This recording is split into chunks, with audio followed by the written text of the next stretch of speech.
Hi, what's up, world? It's your boy Mehka. I'm reporting live for ballandmindframe.com. Today we're at Phillips Arena, home of the Atlanta Hawks. Right before the Hawks take on the Orlando Magic later tonight, we're going to get a chance to speak with Hawks forward Demarre Carroll. Carroll's been a huge influence on the success of the Hawks this year. Not only has he brought a strong defensive prowess like we've known him to do, but his 11 points per game has definitely helped out on the offensive side. So today we're going to talk to him a little bit about hoops, but we're also going to speak to him about his clothing boutique, his interest as far as in his new foundation, and a couple other things. So just stay tuned, check it out, ballandmindframe.com. All right, what's up, world? As promised, I got my man Demarre Carroll here with me today. What's up, Demarre? What's going on, bro? What's up, man? Well, first question, man. Let's get right to it. Y'all having a great season as far as the Hawks. Speak about your impact on this season, man, because you definitely showed up a lot as far as we knew you was going to be a defensive force, but you putting up 11 points like that has definitely been a help. So speak about your impact on the team. I just try to go out there and do whatever the team need me to do. You know, that's to be the junkyard dog, do all the dirty work.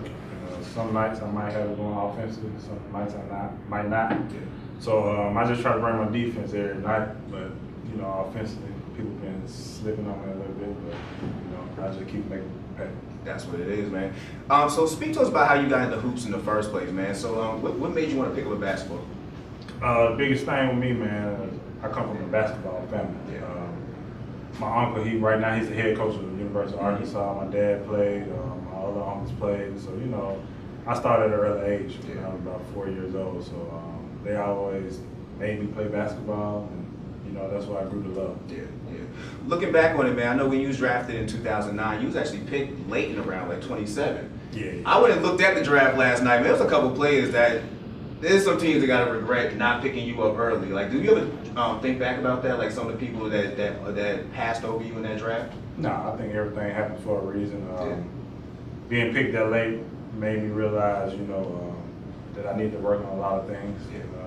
This is my 6th year in the league, and I think I done grew a lot from being picked 6 years ago. I think I done grew not only defensively but offensively, and understanding the game, understanding how to prepare myself before a game. So I think I'm kind of happy I got picked back then and at number 27, and I think it worked out for the best. All right, well, 6 seasons in, it seems like you might have finally found a home here in Atlanta.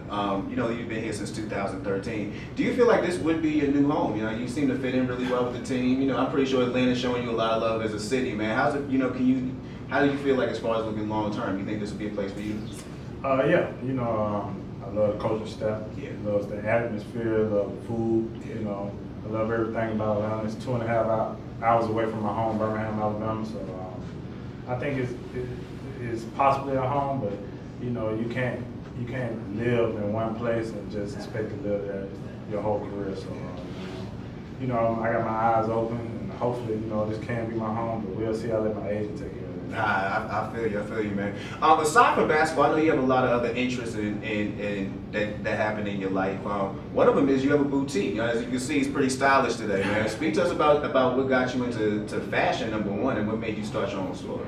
My biggest thing, my brother, man, he died at an early age. He always big in clothes, and you know, I kind of dedicated my fashion and clothes always to him. I think my biggest thing is you represent, when you walk outside that house, you represent your family, and you represent whoever you live in the house with. So I always try to go out and, you know, dress appropriately, and my mom always told me to go out the house wearing a nice fit, so that's my biggest thing, man. But yeah, I got a boutique. It's coming soon. It's at hypes.com, at hypesatl.com. So if any of y'all want to go online and shop, the boutique will be open in about 2 months. It'll be in the Buckhead area, and just look out for it. All right, that's what's up. I mean, if you ever want to take a Google search, go check him out when he was a kid, man. He was suited and booted, suits and ties and all that. We gonna see any of that in the store, or is it just gonna be urban gear? It's gonna be urban gear, man. You know, no suited and booted. I'm gonna wait a couple more years till I get like that. Got you, man. What are your top 3 brands? Right now we got Black Caviar. I think we're gonna bring Bruce Lee in there. You know, we got a lot of brands post game. We got a lot of brands that a lot of people out here in Atlanta really haven't heard of. And we really get a lot of our brands from California, Paris, those type of places. So, you know, we're just trying to bring a different vibe. Of course, of course. I know one thing that's also real dear to your heart is your foundation. Speak to us about your foundation. What made you want to start that in the first place? Biggest thing for my foundation is, you know, I got a liver problem, and I think, you know, a lot of people don't understand what I deal with day to day, and a lot of people in the world go through. So my biggest thing is, you know, try to reach out to other people like myself and let people be aware of this type of liver condition, and you know, just try to help. I think I'm a role model on a lot of levels, and I think I can reach out to more people with this foundation, and I think it's a big part of my heart. Definitely, definitely. And I know as far as being a role model, you're one of the few players, if I'm not mistaken, who are actively playing with such a disease. Have you ever thought about how that's going to affect your career long term, or is that something that you even worry about? Nah, I live day to day. You know, man, I got a doctor staff, so you know, I really don't worry about it too much. They told me that's something way in the future, so I just try to live day to day, man, and keep praying, man, and just keep playing basketball. Gotcha, man. All right, let's get back to the season. Last year this time, you know, if you was listening to sports radio, if you even spoke to a couple of fans around the city, the big thing for the Atlanta Hawks was let's tank and see if we can get Andrew Wiggins. Obviously that didn't work. You built a nice solid team that got y'all at the top of the Eastern Conference rankings right now. How does it feel to see that kind of turnaround and to see that your team just can gel together the way it did and become as successful as it did?